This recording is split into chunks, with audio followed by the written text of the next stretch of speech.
देवगढ़ जिला भारतीय जनता पार्टी कार्यालय रे एक मिश्रण पर्व अनुष्ठित हो जाइछि। एही मिश्रण पर्व रे सभापति अरुण कुमार साहू और पूर्वतन जिला सभापति मीनकेतन प्रधान उपस्थित थिले।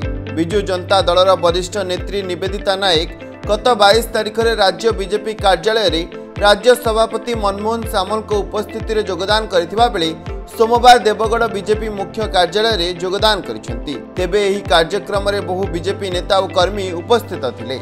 भारतर प्रधानमंत्री नरेंद्र मोदी को विकास धारा रे अनुप्राणित होई भारतीय जनता पार्टी रे योगदान करथिबा प्रतिक्रिया रखिसेंती निवेदिता नायक। देवगढ़ जिला तरफ एक स्वागत संबर्धना सभा अनुष्ठित होईची। आज निवेदिता नायक जे कि बिजु जनता दलर महिला संगठन उपसभापति थिले एवं BSKY योजनार मध्य सभापति थिले एवं पूर्वतन समाज मंगल बोर्डर मध्य अध्यक्षा थिले। से बिजु जनता दल को परित्याग करी भारतीय जनता पार्टी रे ओडिशा शाखा कार्यालय ठारे योगदान करथिले।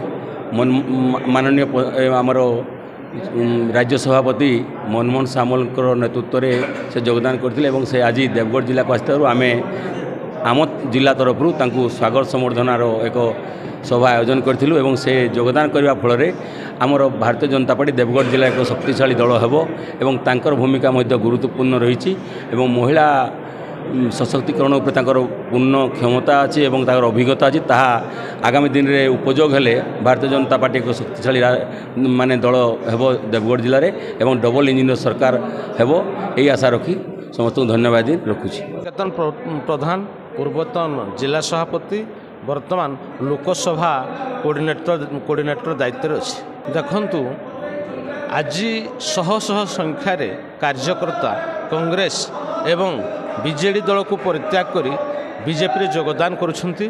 मु निवेदिता मैडम आगुरी मध्य भारतीय जनता पार्टी रे किछि दिन कार्यरत काम करथिले। पुणी से बीजेडी रे विभिन्न तांकर पद पदवी रे अक्लांत परिश्रम करी बीजेडी को विश्वास करी काम करुथिले। किंतु वर्तमान अनुभव कले जे बीजेडी रे आ गणतंत्र नाही एवं बीजेडी दलर भविष्य अंधार आड़ को ठेली हेबा पई जाउछि।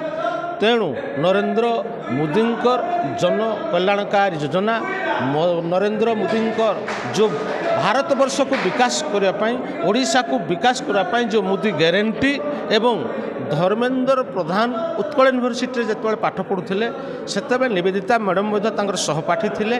तेणु धर्मेंद्र प्रधान को सहयोग करने नरेंद्र मोदी को यशस्वी करने भारत वर्ष एवं देवगढ़ जिला ओडिशा को परम वैभवशाली करने से भारतीय जनता पार्टी योगदान देले एवं देवगढ़ जिला भारतीय जनता पार्टी आम स्वागत करुछु एवं आशा रखुछु जे आमर सांगठनिक दृष्टिकोण एवं राजनैतिक दृष्टिकोण सुनिश्चित भाव यह मजबूत हो। देवगढ़ देवानंद नायकों रिपोर्ट खबर ओडिशा।